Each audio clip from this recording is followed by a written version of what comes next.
হাওড়া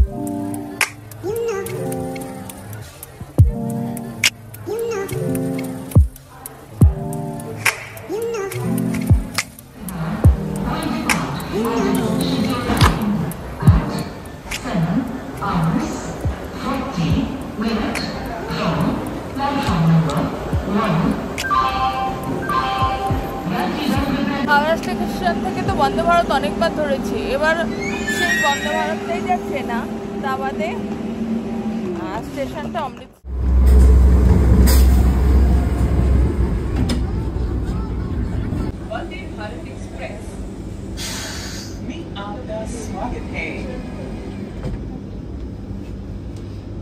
এবারে বন্দে ভারত হচ্ছে আমার অমৃতসর দিল্লি, সেই একই নিয়ম, সিট নাম্বার ব্রেলেও আছে। সেকেন্ড থিং হচ্ছে এটা পরিষ্কার পরিচ্ছন্ন, এখনো পর্যন্ত আমি লোকাল লোক এই ট্রেনটা দেখিনি। হ্যালো বন্ধুরা, 22488 অমৃতসর দিল্লি বন্দে ভারত ট্রেনে আছি। ট্রেনটা একই রকম, শুধু পাতানির জায়গাটা দেখাবো অন্যরকম একটু। আর খাবারগুলো যে দিচ্ছে সেগুলো রাজ্য ভেদে এরা অন্যরকম রেখেছে। তো চলুন তাহলে দেখাই। চা তো আমার সেই প্রিয় চা। আর জল দেওয়ার জায়গা, পা রাখার জায়গা, এই দুটোই একটু ডিফারেন্স আছে আমাদের হাওড়া বন্দে ভারতের সঙ্গে। অল আর সেম। নয়া দিল্লি নয়, পুরনো দিল্লিতে ট্রেনটা যায়। আর এই ট্রেনে আজকে বসেছি।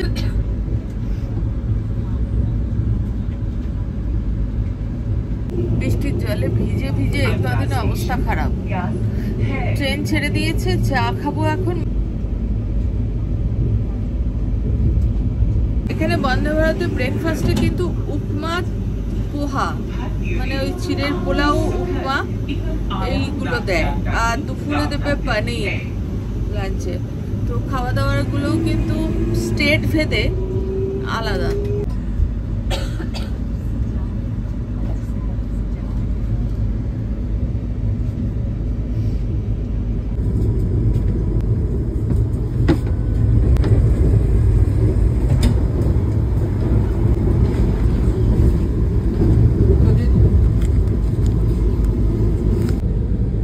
এই যে আমি বলার পর ট্রে দিল। ট্রের কালার হচ্ছে এখানে অরেঞ্জ।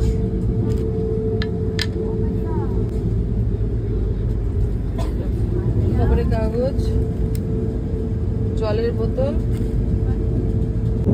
চার্জিং পাওয়ার। আমাদের কি বিস্কুট দেয়? আমাদের ডাইজেস্টিভ দেয়, তবে কোম্পানি আলাদা।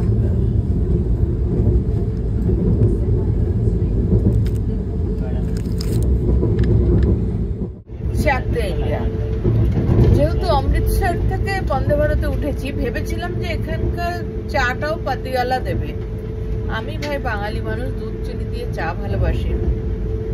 কিন্তু আমি যখন লাহোরের রেস্টুরেন্টে গেলাম ওয়াঘা বর্ডারের কাছে, তখন আমাকে ও বললো যে তোমরা যেটাকে চা বলে কাপে ঢেলে খাও, আমরা সেই পরিমাণ চাখার জন্য খেয়ে শেষ করে ফেলি। মানে হচ্ছে আমাদের সবকিছু বড় বড়। আমরা যখন চা খাই সেটা অনেক বড় গ্লাসে খাই, তোমাদের মতো ছোট্ট চা খাই না। কলকাতায় তোমরা যতটুকু ভারে চা খাও, সেটা তোমরা যেরকম চামচ দিয়ে চেখে দেখো চায়ে চিনি হয়েছে কিনা, আমরা সেটা ওই পরিমাণ চা আমরা চাখার জন্য ব্যবহার করি, ভাবুন একবার। কিন্তু সেটা ভেবে আমি এখানকার বন্দে ভারতের টিকিট করেছিলাম, ভেবেছিলাম এখানকার বন্দে ভারতের চাটাও হয়তো পাতিয়ালা হবে।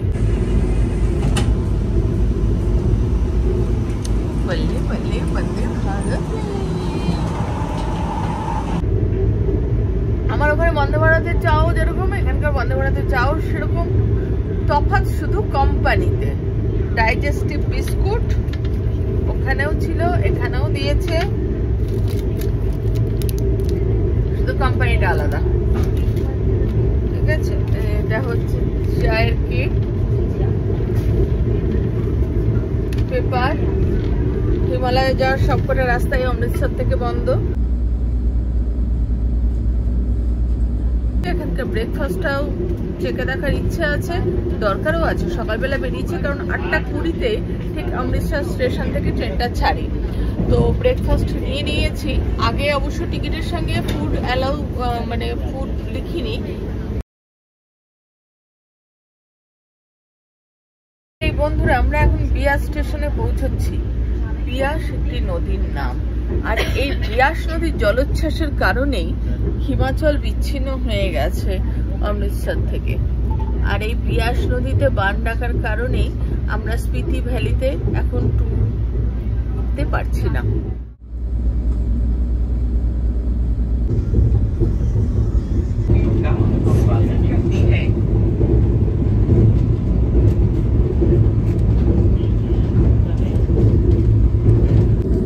চলো তাহলে শুরু করা যাক। আমার ব্রেকফাস্ট এসে গেছে।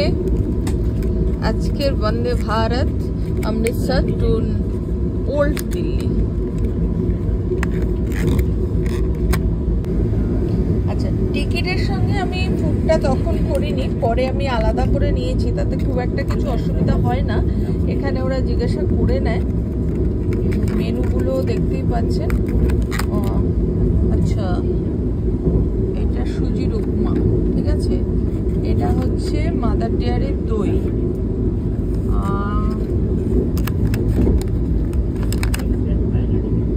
ভেজ কাটলেট,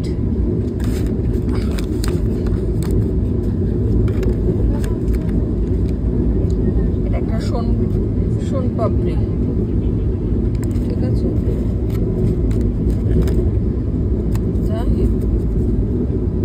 আমরা যেমন কথার শেষে বলি, ঠিক আছে, এটা অনেকের আবার মুদ্রা দোষ। এখানে তেমনি সে ঠিক আছে এটা এই কোনো কথার শেষে বলে কই বাত নেই। এই কই বাত নেইটা বলার টোন শুনে আপনাকে বুঝতে হবে সত্যি কোনটা কই বাত নেই আর কোনটা একটু রেগে গেছে। কই বাত নেই, আপ নেই দেंगे, ওকে, হ্যাঁ আপ নেই দেंगे, কই বাত নেই। আমরা বলি ও তুমি দেবে না, ঠিক আছে। তেমনি এই কই বাত নেইটা বলার টোনটা, ডেলিভারিটা শুনে আপনাকে বুঝতে হবে কই বাত নেই।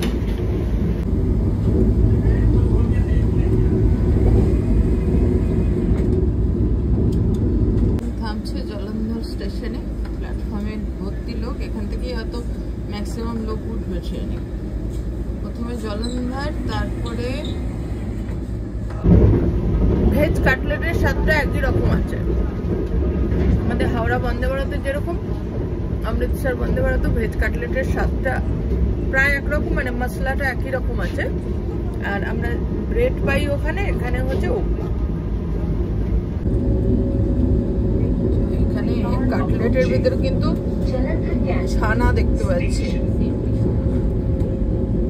এই যে পনিরের টুকরো ভেজ কাটলেটে, যেটা আপনি হাওড়া থেকে যে কোনো বন্দে ভারতে উঠুন জীবনেও খুঁজে পাবেন না। ভেজ কাটলেট মানে ওখানে ভেজ কাটলেট, পনির মানে তো সাংঘাতিক ব্যাপার। এখানে পনির আছে। এবার আমাদের জলন্ধর স্টেশনের কাছে ট্রেনটা আসছে,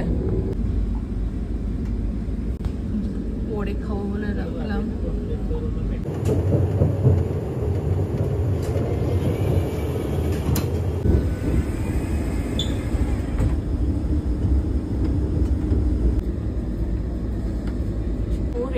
বন্দে ভারত এক্সপ্রেস থামলো এসে জলন্ধর ক্যান্টনমেন্টে। অমৃতসর থেকে ট্রেনটা যথাসময় 8:20-তে ছেড়ে বিয়াস স্টেশনে প্রথম স্টপ দিয়েছিল, তারপরে দিল জলন্ধর ক্যান্টনমেন্টে। এরপর হবে ফাগারা জংশন, তারপরে Ludhiana junction, Ambala cantonment next stoppage, then old দিল্লিতে গিয়ে এই ট্রেনটার চলা শেষ হবে।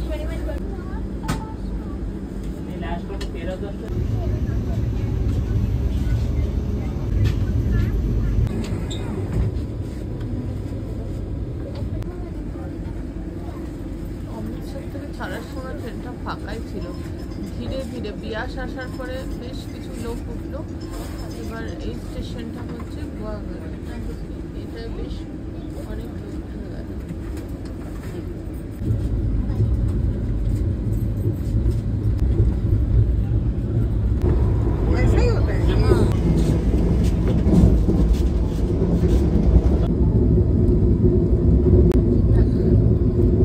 अभी 10:13 है, 10:13 বাজে।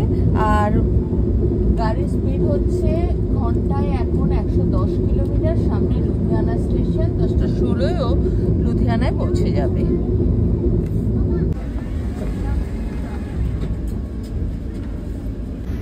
We are approaching Ludhiana. Excuse me, एक गर्म पानी और वो दे दो। एक गर्म पानी। हाँ, ये वाला सही नहीं है, इसको लेके जाइए। गर्म पानी और एक वो पैकेट दे दो टेक्सचर वाला। লুধিয়ানার জন্য কি বিখ্যাত? এখন লুধিয়ানা এসে গেছে।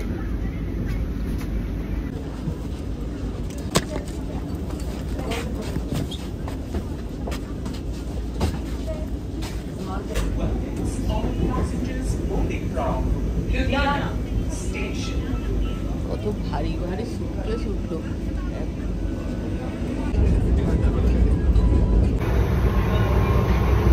ট্রেন কখনো কখনো 120 কিলোমিটার বেগে যাচ্ছে, কখনো 99। একটু আগে লুধিয়ানা ক্রস করেছি, সামনে আসছে আম্বালা। 10:20 থেকে 24-এর মধ্যে আম্বালা স্টেশনে ঢুকে যাবে ট্রেন। খাওয়ার প্লেট কেমন গুছিয়ে রেখেছে। এখানে খাওয়ার প্লেটগুলো অরেঞ্জ কালারের, আর হাওড়া বন্দে ভারতের খাওয়ার প্লেটগুলো নীল প্লাস্টিকের। গরম জল করার ব্যবস্থা।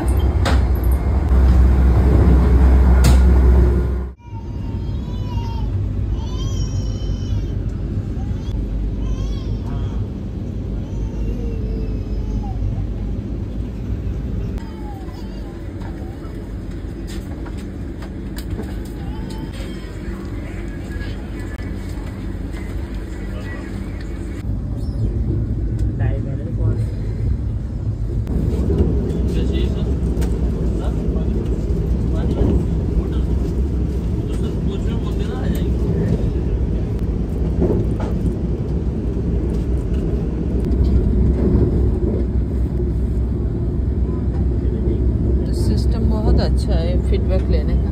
इस हर में लेते हो आप लोग? हर बिल्कुल बिल्कुल हाँ, ट्रिप में लेते हैं। सबके पास से लेते हैं? एक कोच में 10 लोग से।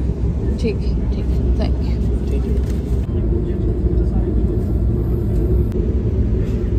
ব্রেকফাস্টের দইটা না খেয়ে রেখেছিলাম, আবার দুপুরে খাওয়ার দইটাও চলে এসেছে। আচ্ছা, ভেজ থালি নিয়েছি, সেই জন্য ডাল, পনির, ভাত, আলুর চোখা, রুটি, ঠিক আছে, আর আচার তো আছেই। আর আপনি যদি ননভেজ নেন তাহলে পনিরের জায়গায় আপনাকে চিকেন দেবেন।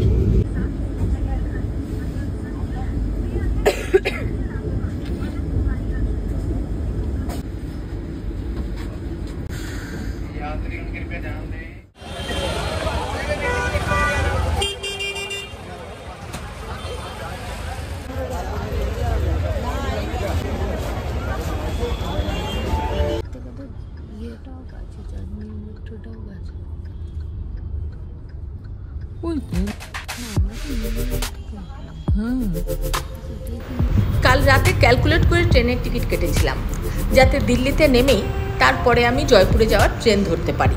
সেভাবেই আমি ওল্ড দিল্লিতে নেমে ক্যাব করে নিয়েছি। ক্যাবে করে এখন আমি যাচ্ছি দিল্লি সরাই রোহিলা। এসে গেছে, আধ ঘন্টার মধ্যে স্টেশনটা পৌঁছে গেলাম। এই যে তার বাইরে আমি এখন দাঁড়িয়ে আছি। যখন তুমি সোলো ট্রাভেল করবে আর তোমার সাথে যদি এত লাগেজ নিজেই টানো, তাহলে মনে রেখো তোমাকে কিন্তু দেখতে খুব একটা সুন্দর লাগবে না।